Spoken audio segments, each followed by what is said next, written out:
Hey everyone, welcome to Reddit Readout. Today we are checking out Rules Horror. Story 1. Rules for the Facility.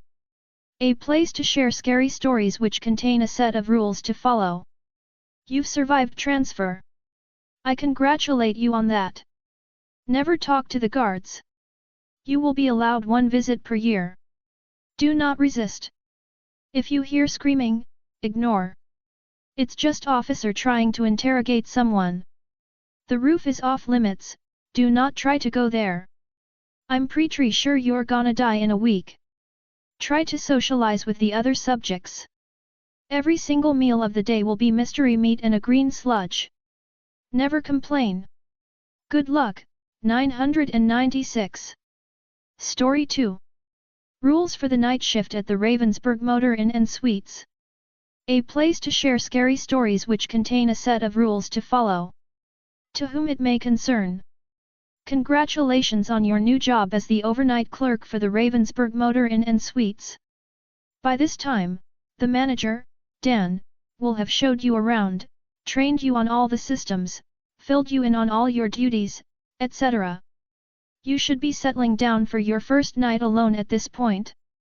I went ahead and hid this note under the keyboard before I left, so hopefully you're reading this now, because I'm 100% sure Dan didn't fill you in on everything. Nice guy, but I've told him so many damn times, he's gotta be open and honest or else turnover is gonna be a bitch and surprise, he never fucking listens. No, Vanessa, we can't tell them that, nobody'll ever take the job. Well, guess fucking what, Dan? Going in blind never stopped them from running out the front door screaming into the dark of night, did it? You know how many people we've hired only to lose them after a week? You know how short-staffed we are because Dan can't fucking nut up and prepare people for this job? I'm so damn tired.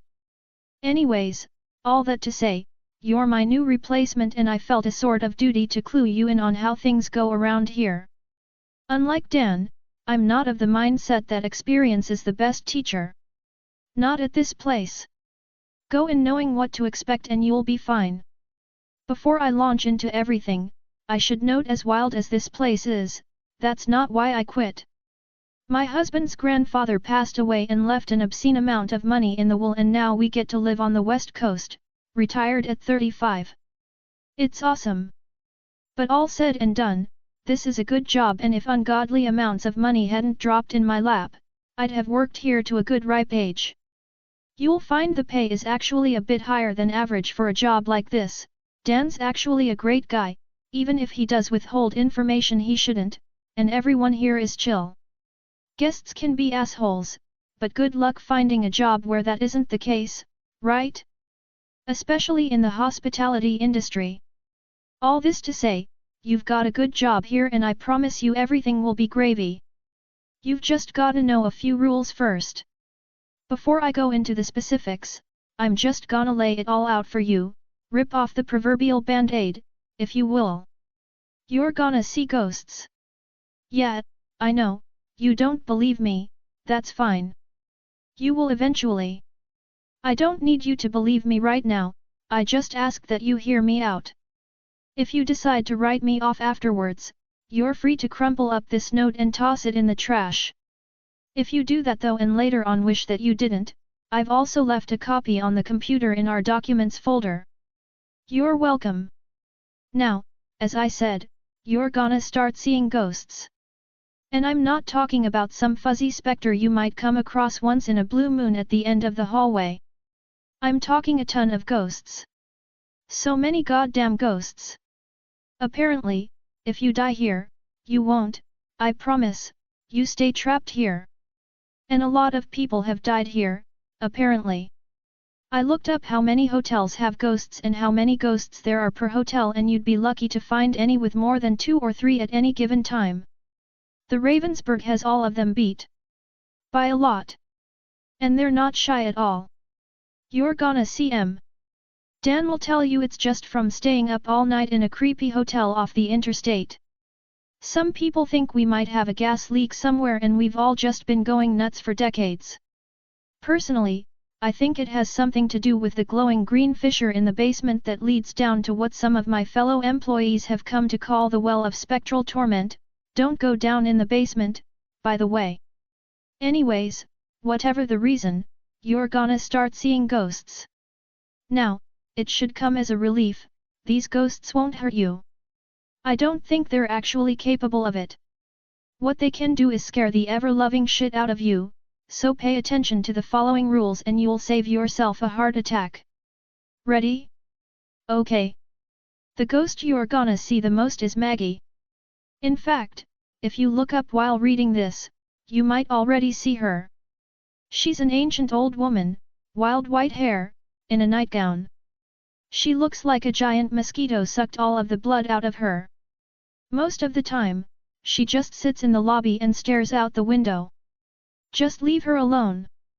She looks pretty senile, so you might be tempted to go over and help her. Don't. She's fine. And whatever you do, don't fucking touch her. I did that once. She screamed and then erupted into a cloud of flies. Scared the bejesus out of me. So keep your hands to yourself. On rare occasions, she'll come up to you and ask you if you've seen her baby. Contrary to most ghost rules you may have read, you can talk to her. Just tell her that her baby's in room 205 and she'll shuffle off and you won't see her again until your next shift. So you've probably seen the ballroom, if you can even legally call it that. Tiny dance floor, even tinier bar. Most of the time, it'll be empty. But a few times a year, you might get some noise complaints from some of our guests. That's because the ghosts love to throw the occasional rager in there. Just go to the entrance and tell them to knock it off. You'll probably have to yell it and you'll probably have to do it several times before they get annoyed with you, call you a killjoy and dissipate into the air. Now, they're gonna invite you inside to party with them. Don't do it. Don't worry, they're not gonna hurt you or anything. In fact, from what I understand, it's a hell of a time. But partying ghosts are also kind of assholes. Our maintenance guy Ronnie once decided to throw caution to the wind and join in. He said it was the best time of his life, but they got him drunk as a skunk and he woke up by the pool the next morning, his head pounding, his clothes missing and with dicks drawn on his face in permanent marker. So best to just tell them to knock it off. Absolutely, under no circumstances, ever rent out room 175. Ever. Dan's probably already told you this, but Dan really undersells the reason behind the never ever ever part. I'm sure he told you there's a weird smell in there that we can't get out. The problem is some customers don't mind weird smells and they'll insist you rent it out to them and you might decide as long as the customer doesn't care, it should be fine. It is not fine. About a decade before I started working here, the inn was unexpectedly filled up and some poor schmuck talked the night clerk into renting him the room, said he didn't mind a bad smell for one night. Dan was gone that night, so he wasn't able to stop him. Anyways, the next morning, the guy never checked out and when the day clerk went to check on him, they found the poor bastard sitting in the middle of the room, catatonic, covered head to toe in shit. The entire room was covered floor to ceiling. Apparently, the ghost inhabiting the toilet in room 175 doesn't take kindly to people taking a dump where he's living and he serves it back 1,000-fold. It took Dan months to get everything back to any semblance of clean. Our entire cleaning staff quit. So yeah, room 175. Off fucking limits. In the kitchen, from time to time you might find a plate of our cook's chicken salad sandwiches. Do not eat them. Nothing supernatural here, they just suck ass. About once a week, go up to the soda machine by the maintenance closet on the second floor and get a soda. No need to spend your own money, just punch in the code, grape, orange, cola, lemon lime, grape, and it'll dispense one for free. If it's full of blood, go ahead and call the number on the machine. Norm will come out any time of night and replace the whole stock, no questions, no complaints. If you don't find any blood, hey, free soda. Now, the night before Halloween, go get a ton of candy. More than you think you'll need and then double that. You're gonna get a ton of trick-or-treaters. And they're all gonna be ghosts. We're off the interstate, regular kids don't trick-or-treat out in the middle of nowhere. Just do your job and hand out candy just like you normally would on Halloween. Super simple. You just don't want to run out. I made the mistake of misjudging how much I'd need one year, and the next morning, our guests woke up to egged cars and slashed tires. So don't be stingy with the damn candy. About once a month, at about 3:15 in the morning, you'll get a call from Lars in room 301 asking for room service. There is no room 301. Lars is a ghost, but more importantly, Lars is a fucking pervert. Keep the phone away from your face, cause Lars has a nasty habit of transforming the mouthpiece into his own mouth and trying to tongue down whoever's unfortunate enough to answer the phone. I don't know if you're a man or a woman, but I don't think Lars discriminates. I used to keep a bottle of atomic bomb hot sauce on hand for those occasions. What an asshole. Every so often, a little boy named Jeffrey is gonna come up to you and ask you to throw a ball with him. Do it. Strictly speaking, I don't think anything bad would happen if you said no, aside from feeling like a dick as he looks disappointed and sulks away. I just think it's a nice gesture. The kid's dead, give him a break and play with him for a little bit. Sometimes we're nice to the dead just cause it's the right thing to do. Every couple of months, you're gonna have a guy come in super late. He's gonna look like death, sunken eyes, rotten teeth, breath that smells like an open grave, in a old, moth-eaten suit from the 1930s. This is Stan. He is not a ghost. Do not treat Stan like a ghost, otherwise you're gonna get a phone call from Dan the next morning and he's gonna be pissed. Give him a room like normal and go about your business. Every so often you may get complaints about a fight breaking out in room 113. That's Tara and Bobby. They love each other, but in the most rocky, chaotic way possible. Anyways, you're gonna wanna break up that fight as quickly as you can, otherwise they're gonna start hurling stuff and we're gonna have to replace all the shit they break. The inn does well, but we can't keep buying new lamps and chairs every couple weeks.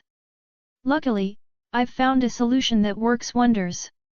Don't bother going inside, you'll probably get clocked by a flying ashtray. Just knock on the door and yell, guys, it's not worth fighting over. Remember Cabo, then take out your phone and play Escape, the Pina Colada song, by Rupert Holmes on full volume. After a minute, they'll calm down. Once you hear the bed start creaking, you can leave. Anyways, that covers the big stuff. There are a few more ghosts that hang around, but they follow the more traditional floating in the halls, peering out of windows style of haunting. Nothing you'll need special instructions for. Ignore them, they're harmless. I'm sure this is a lot for you to take in and you may not even believe me. That's fair. I don't know if I'd believe me. But you will. And as long as you keep my instructions in mind, you'll do just fine. You might get the shit scared out of you a couple times at first, but I'm sure you'll manage. Dan has an eye for good employees. If he picked you for my job, he thought you could handle it. Now if you don't mind, I'm gonna clock out for the last time and live the rest of my days on the fucking beach instead of inside the hotel from Stephen King's Wet Dreams. Good luck. Vanessa Tarlington, former senior night clerk, the Ravensburg Motor Inn and Suites. That's all for today. Please don't forget to like and subscribe.